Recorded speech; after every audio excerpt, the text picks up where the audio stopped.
Well, it's time to make a start on this bike now. This is the swing arm model. I've had this for nearly 2 years now. It's an ex-AFS bike. It's painted green, but I don't think the paintwork is original. It's supposed to be mid-bronze green, but I've had a close look at it and I think it's been in pieces at some time and somebody's resprayed it. Well, the guy I bought the bike from told me that he went to work on it every day and that he'd done the shock absorbers, the wheel bearings, and he'd replaced the bushers in the front forks.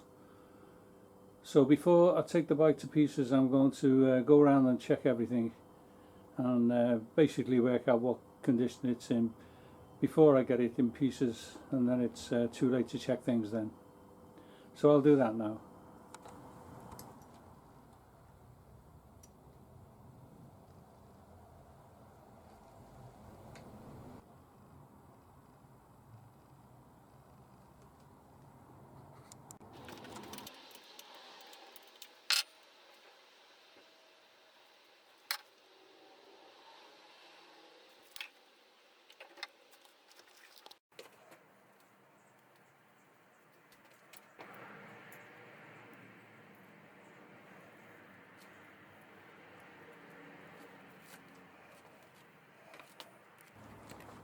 Well, I've checked both of the tappets now, set cold, and the inlet and the exhaust at the tappet was 6 thou, and I've just done the inlet at the rocker and that's 4 thou there. So they're pretty close, they're not miles out.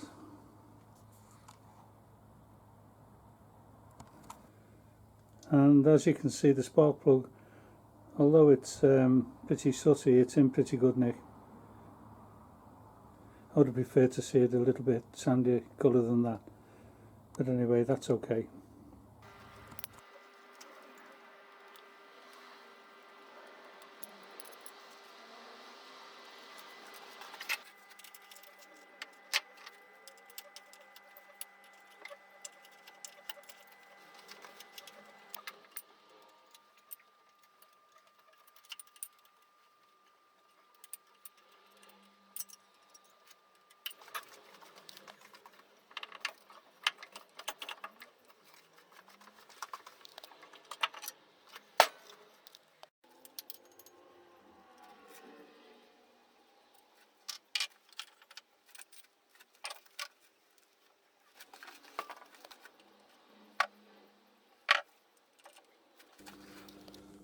Well, as you can see, I've got my DTI set up, sitting firmly on the shaft here, and I'm just trying to establish how much play there is in that bearing, if I can at all.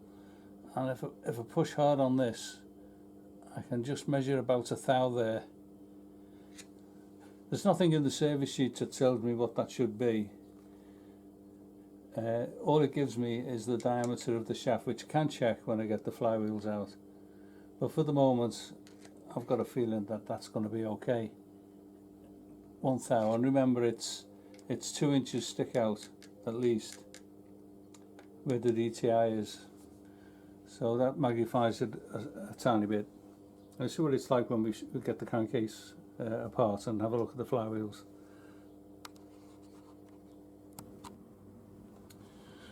Also, when I've got the other side stripped down, the drive side down, and I've got the shaft exposed, I'll do the same check on that side as well.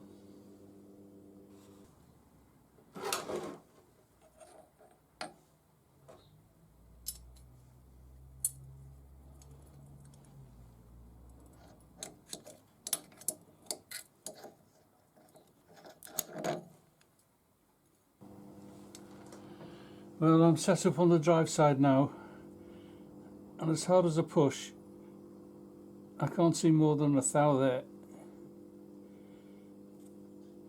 So I'm okay with that.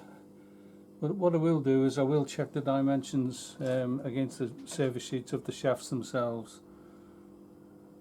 But I'm quite happy with that actually.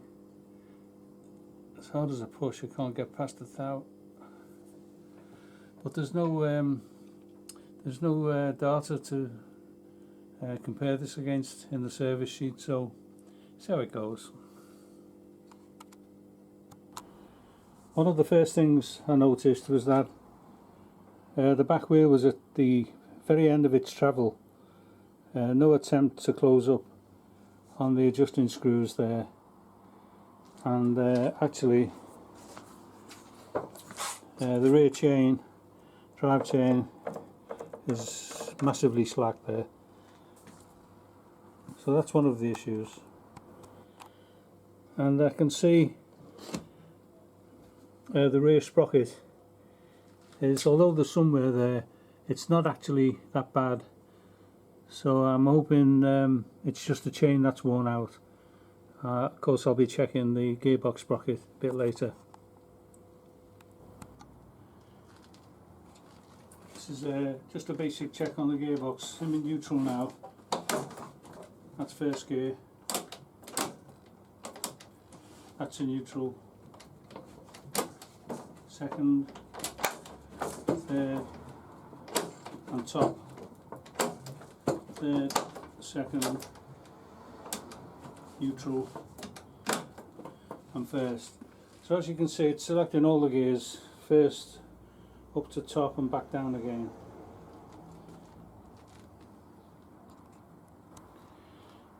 Even so, I do intend to replace the main bearings in this gearbox, and any of the bushes that need to be replaced, I'll do that. Some new oil seals and gaskets, basically a mini refurb. Well, we'll see how it goes, and I've took it to pieces.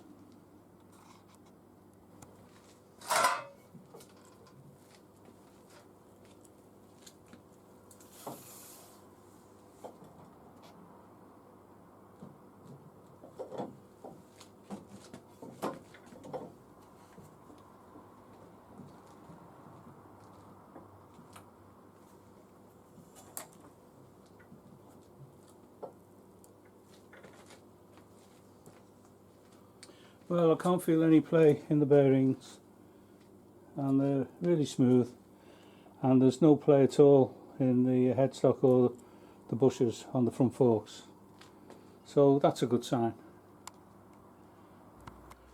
Well, the bike's on the centre stand now with the back wheel in the air, and I can feel a bit of play in the centre stand, but I can deal with that later when the bike's in pieces. But I'll now check, see if I can find anything in the swing arm and the rear wheel bearings.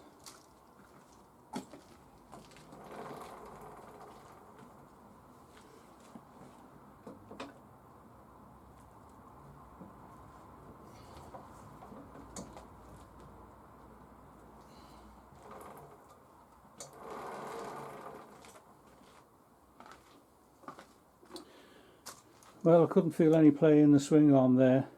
I do get a second chance to check it when I've got the wheel off, but for the moment it seems as though that's okay.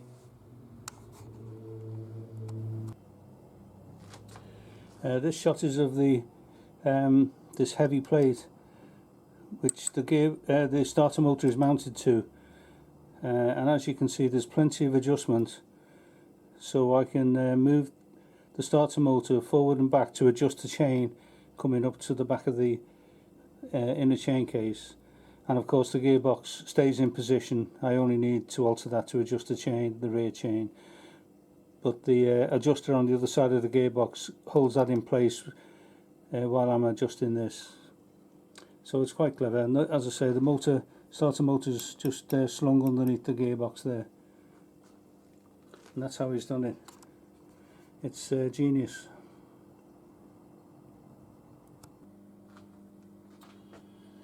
Well, I've got the inner chain case off now, and this is the electric start device that Phil Pearson fitted, and as you can see, it's basically just two sprockets, one on the device there and one at the on the back of the chain case, driven by these little chains.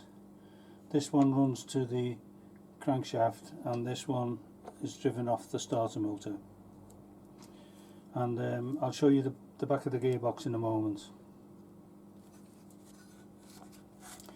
And one good thing is when you take this off, you don't really need to disturb this. It stays attached to the inner chain case, so once it's fitted, it's sort of fit and forget. There are some bearings in there, but I don't think I'll be replacing them anytime soon.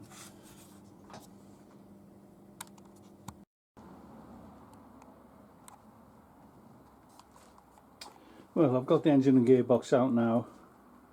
I won't be touching the engine for a short while, but what I will do is I want to get the whole of the bike stripped down now completely, so I can get it over to the powder coaters and make my mind up how I'm going to deal with the mud guards, whether to just spray them with a 2-pack or see if we can get them powder coated. Probably be just a 2-pack paint, but as you can see, it's filthy, and I've sent off for some Gunk Ultra, which will clean the whole thing up with a power wash. So I'll keep you posted how we're doing.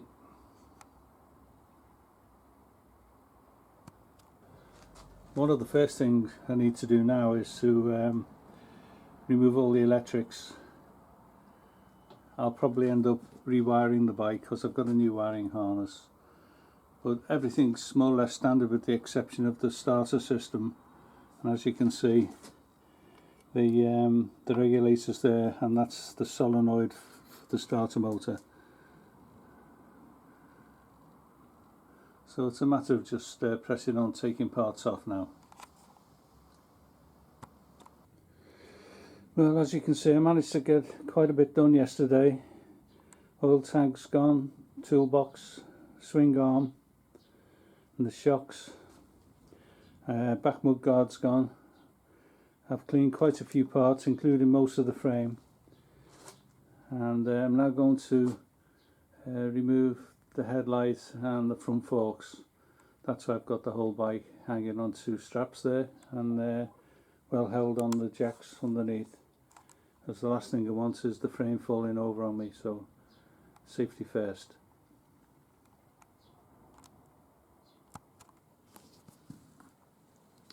Well, before I disconnect all the cables in the headlight, I'll make a note of where everything goes. As you can see, I can understand it if nobody else can. Just helps when you come to put the whole thing back again. Even though there's going to be a new harness, I'm hoping the colours are going to be the same. We'll find out later.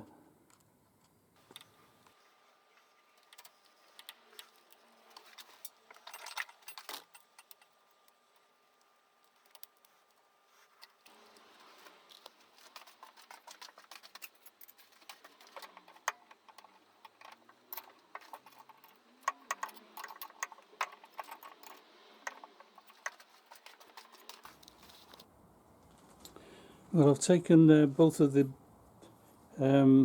racers out from the front forks,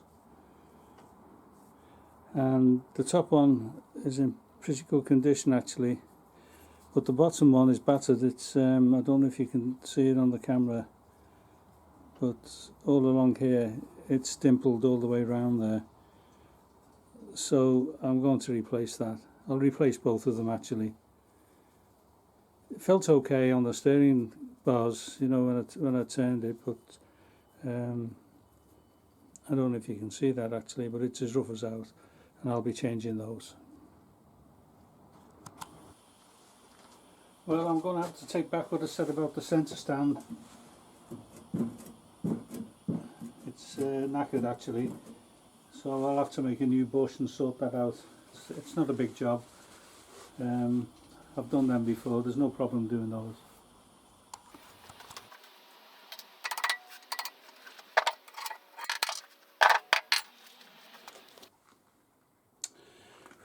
Well, this is the centre stand in the vise now, and I've just discovered that in actual fact it's in it's split. It has been welded at one time, but in addition to the problems I've got with the brackets on the frame, I've got this to deal with now. You can get these online, they're from India, they're about £100, but I'm sure I can weld that up.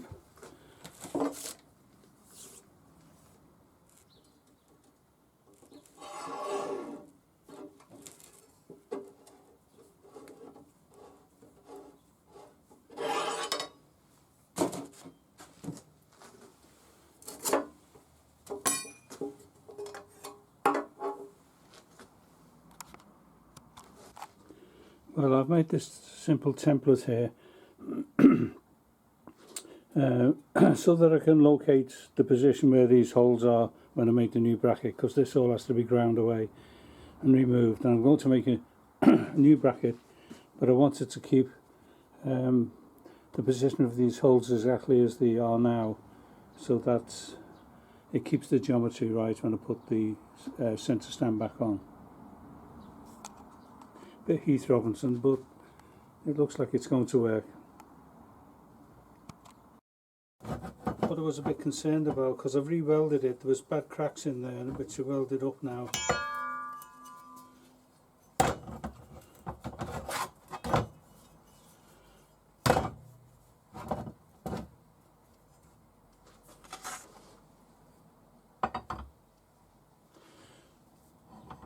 Just wanted to see if there was any difference in those dimensions.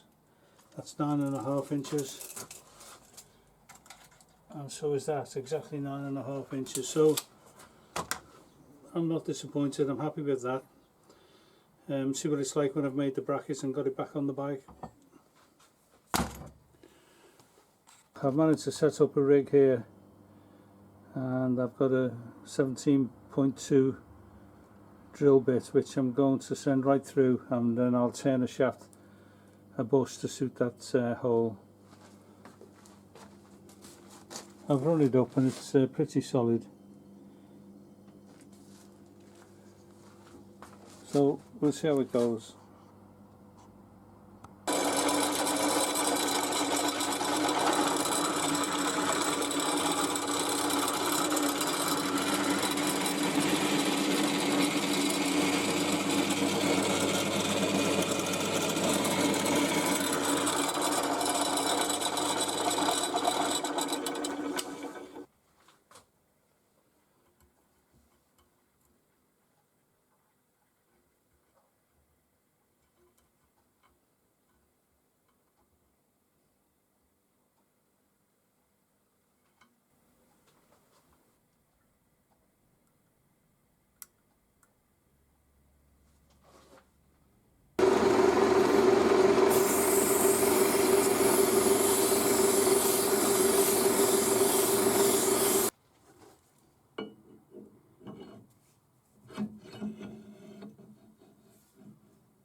Well, the old bush was a really slack fit, and what I've done is I've drilled this out to 17.4 millimeters. The drill bit went through quite nicely, and not exactly a precision hole, but it fits the shaft okay. This is a new shaft I've made. I'm just going to give it a polish in a moment.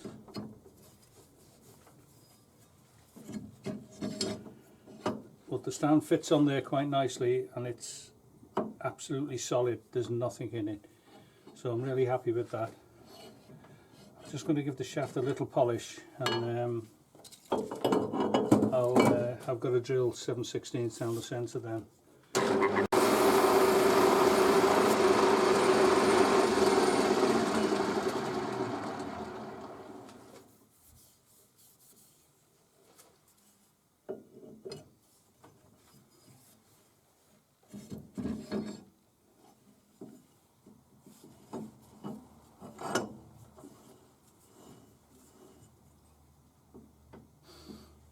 Oh, that's good.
Well, these are the old lugs which were holding the centre stand.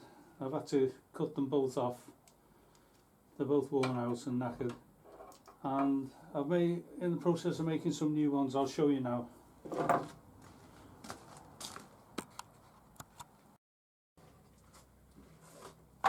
Well, this is a piece of 5/16 plate I've got, and I've bored it out to 1 inch, drilled and bored it, and all I need to do now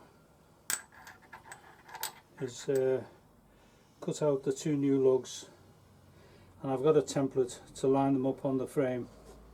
So the next plan is to cut out these 2 lugs here.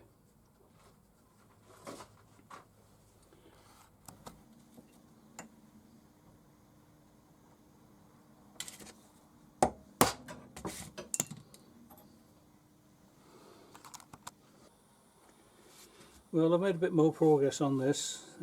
Centre stand's been welded and ground back. I've made a new shaft with a little recess for the grease to go into. That's a new hardened 5/16 bolt, and I've made 2 new lugs or ears, if you want to call them, which will go onto the onto the centre stand, and then the plan is to put these little pieces on here. I'll weld them on, which will give me a bit more support, because the actual bike frame is a bit damaged in this area, so this will strengthen things up a bit. We'll see how we go with it.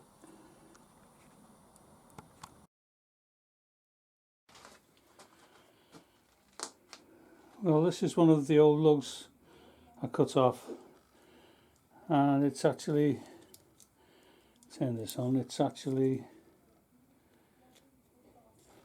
inch, 249, that's 1/4 inch. What I've made it from, that's what I've made it from. It's 6mm, slightly stiffer and a bit thicker. So that must be a better job. Also, I'll show you, there was a bad twist about full 1/2 inch somehow in the legs of the centre stand, and I've heated it up with a propane torch and got it red hot, and I've straightened it, and I'll show you the results now.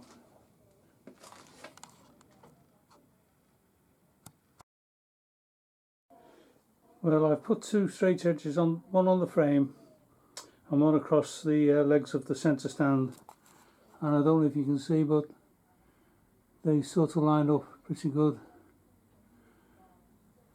So I'm quite happy I've got the twist out of that centre stand there.